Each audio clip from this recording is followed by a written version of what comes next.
বইতে শুরু করেছে নির্বাচনী হাওয়া। ভোটের আগেই রাজনৈতিক দলগুলো গুছিয়ে নিচ্ছে তাদের দলীয় পরিকল্পনা।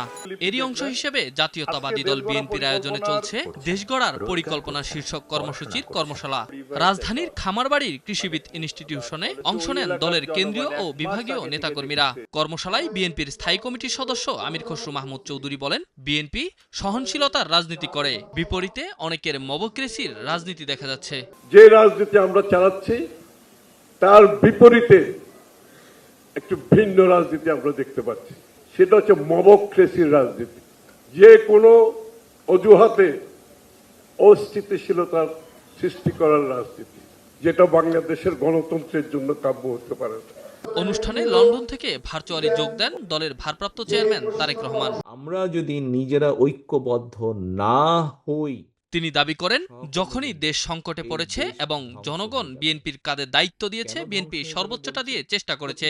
প্রতিবার আপনারা খেয়াল করে দেখেন, আপনি বিএনপি বলেন না, facts and figure and history যা বলে, সকল সময় যখনই দেশ সংকটে পড়েছে এবং জনগণ বিএনপির কাঁধে দায়িত্ব দিয়েছে, বিএনপি সর্বোচ্চ দিয়ে চেষ্টা করেছে জনগণের সেই প্রত্যাশা পূরণের জন্য। তিনি আশঙ্কা করেন, দেশের ষড়যন্ত্র এখনই থেমে থাকবে না, পরিস্থিতি আরও খারাপ হতে পারে। মোকাবেলায় সবাইকে প্রস্তুত হওয়ার পরামর্শ ভারপ্রাপ্ত চেয়ারম্যানের। যেই ষড়যন্ত্রগুলো চলছে, বিভিন্ন সূত্র খবর বলছে এই ষড়যন্ত্র এখনই থেমে থাকবে না, এটা আরো খারাপ রূপ হতে পারে। কিন্তু আমাদের ভয় পেলে চলবে না, আমাদেরকে আতঙ্কগ্রস্ত হলে চলবে না, আমাদেরকে মানুষকে সাহস দিতে হবে, আমাদেরকে নিজেদেরকে ঐক্যবদ্ধ হতে হবে, আমাদেরকে মানুষকে, দেশের সাধারণ মানুষ, গণতান্ত্রিক আমি মানুষকে আমাদের ঐক্যবদ্ধ করতে হবে। আমরা যত ঐক্যবদ্ধ হব, আমরা যত সামনে এগিয়ে আসব, আমরা যত পরিস্থিতি তৈরি করব, যে কোনো মূল্যে নির্বাচন হতে হবে। এই পরিস্থিতি যত আমরা তৈরি করব,